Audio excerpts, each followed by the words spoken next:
Tarps, they ain't no more than $8 or $9 a piece. Mm-hmm. Now, what do you think I can do with a tarp and a 2x4? Oh, you do a lot with them. If a tree is wide enough to connect with that 2x4 and a tarp, what do you think I can come up with? You got your little room there. If I can get a microwave, a radio, if I cut the mail in off every piece of electrical items that I have up in my tent ground, if I trim it to the fullest so you can't see none but the wire, if I get a car battery and wrap the end of those wires around that car battery, what you think gonna happen? You got plenty of power then. Does it sound like I'm illiterate? Oh no, you gotta go on. I'm not saying that you did or that you would, but my thing is this. I know how to survive in the worst of weather. What I don't know how to survive and deal with is that heat. That heat ain't no joke. With all that sense I got in my head.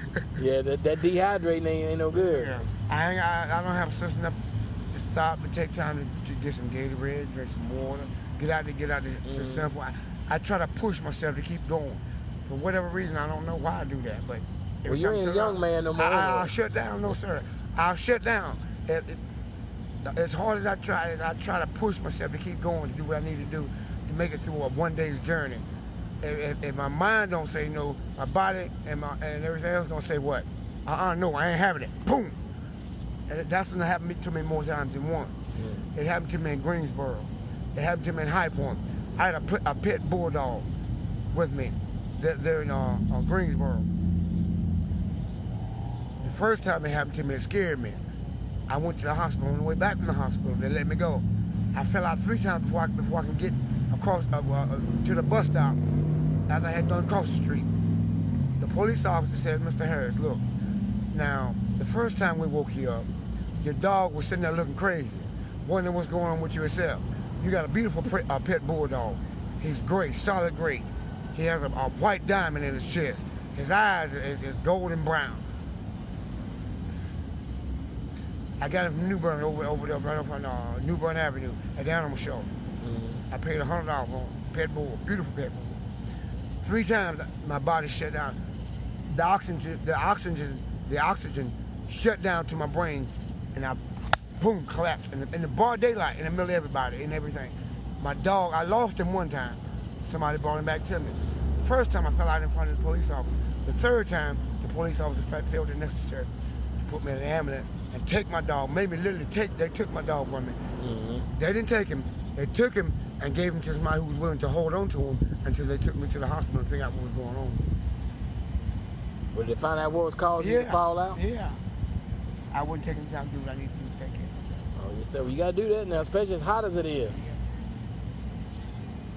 Because there's plenty of places that help folks when it's cold, but when it's hot, they don't worry about you. I believe that. So you got to worry about you.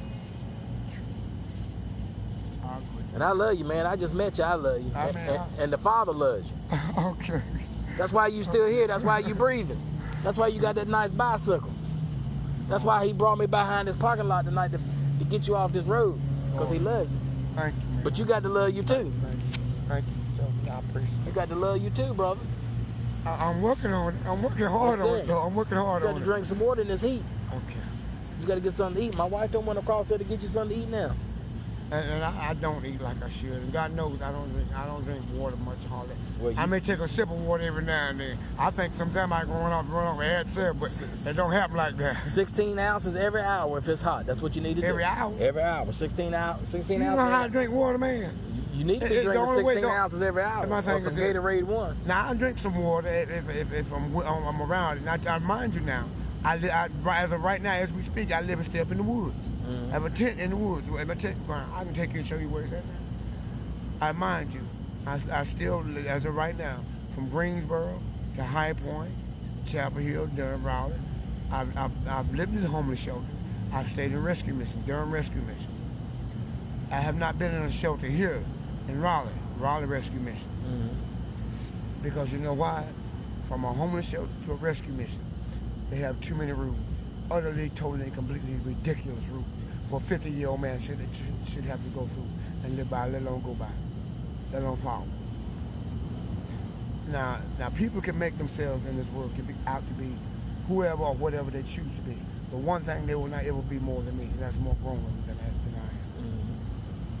I understand. My thing is this: I don't mind being in this world. I'm gonna have to go by and follow by somebody's rules. But now I shouldn't have to go. Me being 50 years old, I shouldn't have to go by rules like that. Somebody telling me when I got to get up. Somebody telling me when I got to lay down. Somebody filling my stomach up with whatever they choose, pick and choose to put in my stomach.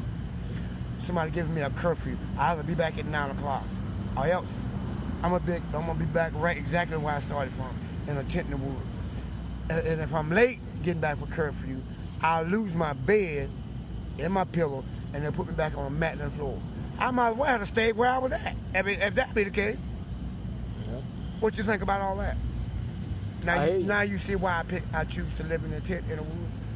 Because besides from what I have to share with you and enlighten you with, the Beatitudes, from a shelter to a homeless shelter, I have been in them before, and they're not hung up, strung out on crack cocaine, pills, or heroin. They're strung up or out on something. I've seen them do it either in the bathroom, from the bathroom, day or night or day, inside a shelter, let alone behind a shelter. Ain't nothing in a shelter most of the time, and most of them, it's a bunch of men. Ain't nothing in this world normal about that type of world. I've been to prison before. I've been to jail before. If there's no women there, why in the world would I want to lay down with a man, wake up with a man? God didn't make me to be built by a man, to be around a man like that. God did not make Adam and Steve. He made and created Adam and Eve, not Adam and Steve. Yes, sir. God didn't never meant for me to have to live my life to follow by a bunch of rules. That's torture and torment all together, man, all the way around. I wouldn't care what nobody says. For me to have to literally go by your rules, do what you ask, that's far way too much more. What a so costly a sacrifice.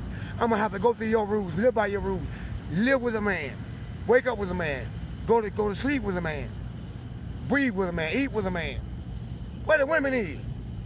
What is normal about that type of world? Now, do you agree with me? You follow my picture?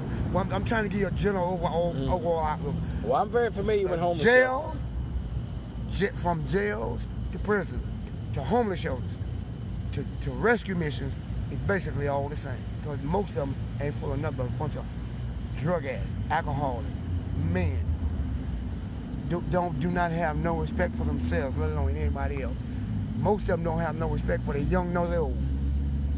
Now, why would I want to be mixed up or get entangled with, let alone be involved with somebody like that? Guess what? Misery loves company. And there ain't nowhere in the world I'm finna hang around or be around something that's gonna corrupt me.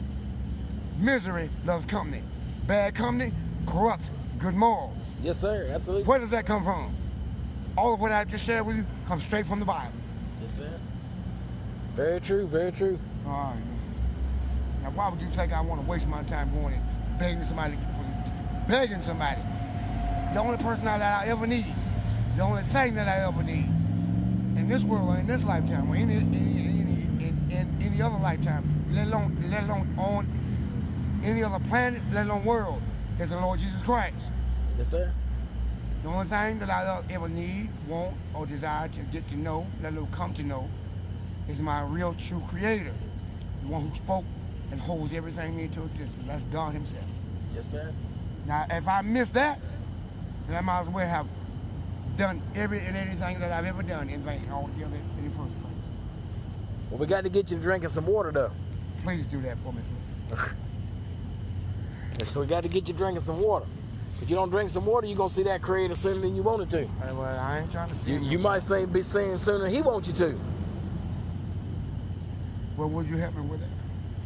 To get some water in there? Because Absolutely. I haven't hardly drunk no water today at all. Well, we got you some coffee and a sandwich on the way. And now, my thing is this, now, since you've been honest with me, and I believe that you've been, because you look at the eyes of any human being are and is the window to the soul. Yes, Am I sir. right? Can I be extremely brutally honest with you? Absolutely.